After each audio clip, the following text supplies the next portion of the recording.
సికింద్రాబాద్ ఉజ్జయిని మహంకాళి అమ్మవారి బోనాలు వైభవంగా కొనసాగుతున్నాయి. ఉదయం నుంచి అమ్మవారికి బోనాలు సమర్పిస్తున్నారు భక్తులు. ప్రభుత్వం తరపున మంత్రి పొన్నం ప్రభాకర్ తొలి బోనం సమర్పించారు. అటు భక్తులు భారీగా వస్తున్నారు. భక్తులకు ఎలాంటి అసౌకర్యం కలగకుండా అధికారులు అన్ని ఏర్పాట్లు కూడా చేశారు. ఇక దర్శనానికి వచ్చే వారికి ఒక క్యూ లైన్, బోనాలను తీసుకొచ్చే వారికి మరో ప్రత్యేకంగా క్యూ లైన్ కూడా ఏర్పాటు చేశారు. శివశక్తులకు ప్రత్యేక లైన్ ఉంచారు. కాసేపట్లో ఉజ్జయిని మహంకాళి ఆలయానికి చేరుకుని అమ్మవారిని దర్శించుకోబోతున్నారు సీఎం రేవంత్ రెడ్డి. మా కొలీగ్ అక్షయ అమ్మవారి టెంపుల్ దగ్గర నుంచి లైవ్ లో సిద్ధంగా ఉన్నారు. అక్కడ ఏర్పాట్లు ఏ విధంగా చేశారు, మరి కాసేపట్లో సీఎం రేవంత్ రెడ్డి వస్తున్న నేపథ్యంలో ఎటువంటి జాగ్రత్తలు తీసుకున్నారు, పూర్తి అప్డేట్స్ అడిగి తెలుసుకుందాం. అక్షయ.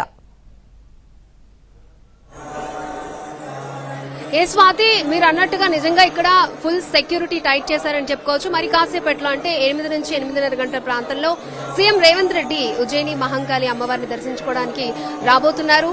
అండ్ ఇక్కడ అయితే కోలాహల వాతావరణం ఉందనే చెప్పుకోవచ్చు. మనం చూడొచ్చు, పొద్దు నుంచి భక్తులు వేకుజాము నుంచే క్యూ కడుతున్నారు. ఇక్కడ 3 దారులను ఏర్పాటు చేసింది. ఒక్కొక్క దారిలో 2 లైన్స్, ఒకటి సాధారణ భక్తులకి, మరొకరికి అంటే ఎవరైతే బోనాలు ఎత్తుకొని వస్తారో వారికి ఎటువంటి ఆటంకం కలగకుండా బోనాల లైన్ అయితే ఫ్రీగా వదలడానికి అయితే 2 లైన్లు ఏర్పాటు చేయడం జరిగింది. ఇలా మొత్తం 6 లైన్స్ ఉన్నాయని చెప్పుకోవచ్చు. మరి కాసేపట్లో సీఎం రేవంత్ రెడ్డి వస్తున్న నేపథ్యంలో ఫుల్ సెక్యూరిటీని టైట్ చేశారు. మనం చూడొచ్చు, ఎక్కడ చూసినా మనకి పోలీసుల పహారే కనిపిస్తోంది. ఇప్పటి వరకు పొద్దు నుంచి చాలా మంది వీఐపీలు దర్శించుకోవడం జరిగింది. అండ్ పొన్నం ప్రభాకర్ పొద్దున్నే వచ్చి అమ్మవారికి తొలి బోనాన్ని సమర్పించారు. తర్వాత దానం నాగేందర్ కూడా రావడం జరిగింది. ఇంకా దేవాదాయ శాఖకు సంబంధించి ప్రిన్సిపల్ సెక్రటరీ కూడా ఇప్పుడు అమ్మవారిని దర్శించుకున్నారు. సో ఎక్కడ ఎటువంటి అవాంఛనీయ సంఘటనలు చోటు చేసుకోకుండా జాగ్రత్తలు తీసుకున్నారు చెప్పి ఇప్పుడే లక్ష్మణ్ గారు వచ్చారు బీజేపీ తరఫున. ఆయనతో మాట్లాడే ప్రయత్నం చేద్దాం. నమస్కారం సార్, ఎలా ఉన్నారు?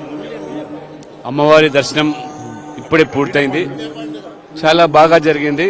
మహంకాళి జాతరకున్న ప్రత్యేకత, తెలంగాణకు ఉన్నటువంటి ఒక ప్రత్యేకత. అమ్మవారు భక్తుల కోరికలు తీర్చే అమ్మవారిగా పేరు ప్రఖ్యాతులుగా.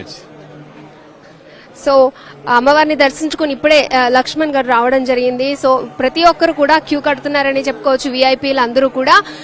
ఇంకా మనం తెలిసిందే, బోనాలు వచ్చిందంటే హైదరాబాద్ అంతా కూడా కలకలాడిపోతుంది. ఇప్పుడైతే బోనాలకి ఇంత ప్రసిద్ధి, కానీ ఊళ్ళల్లో అయితే ఒక రేంజ్ లో బోనాలని నిర్వహించేవారు స్వాతి.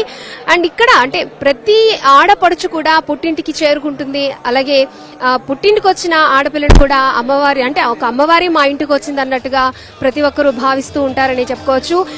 ఆ తెలంగాణ ఆడపడుచులకి బోనాల పండుగ అంటే ఒక ప్రత్యేకత. సంవత్సరం అంతా కూడా ఈ బోనాల పండుగ కోసం వెయిట్ చేస్తూ ఉంటారు అని చాలా మంది మాట్లాడు కూడా మనం విన్నాం. మనం చూడొచ్చు, బోనాలు ముందుకి కదులుతూ ఉన్నాయి పొద్దు నుంచి. అంటే ఒక ఫ్లోటింగ్ అంటే మనం చూస్తున్న ఇంతకు ముందుతో పోల్చుకున్నట్లయితే బోనం ఎత్తుకునే వచ్చే వాళ్ళకి స్పెషల్ గా ఒక లైన్ కేటాయించారు. దీంతో వారికి ఎటువంటి ఇబ్బందులు లేవనే చెప్పుకోవచ్చు. అండ్ ముఖ్యంగా మనం బోనాల విశిష్టత గురించి తెలుసుకున్నట్లయితే ఆషాఢ మాసంలో అమ్మవారు పుట్టింటికి వస్తారని చాలా మంది నమ్ముతారు. అందుకే బోనాన్ని వండి అమ్మవారికి సమర్పించడం పండుగ యొక్క ముఖ్య ఉద్దేశం. అందుకే తమ కూతురే ఇంటికి వచ్చిందని భావించి అమ్మవార్లకు ప్రేమతో బోనాన్ని సమర్పిస్తూ ఉంటారు. దీని వెనుక ఒక సైంటిఫిక్ రీజన్ కూడా ఉంది స్వాతి. ఆషాఢం అంటేనే వానాకాలం.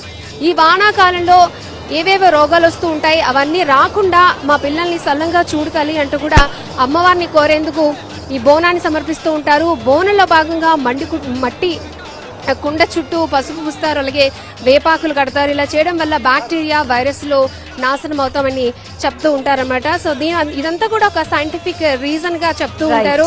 బోనాల పండుగ అంటేనే హైదరాబాద్ కి ఒక కొత్త శోభ సంతరించుకుని స్వాతి. మనం చూడొచ్చు, ఆలయాన్ని కూడా చాలా చక్కగా పుష్పాలంకరణతో, దేదీప్యమానంగా విద్యుత్ లైట్లతో, పుష్పాలతో చాలా చక్కగా అలంకరించారు.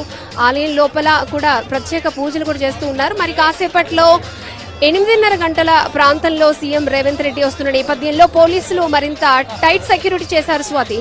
Right Akshaya, thanks for the updates.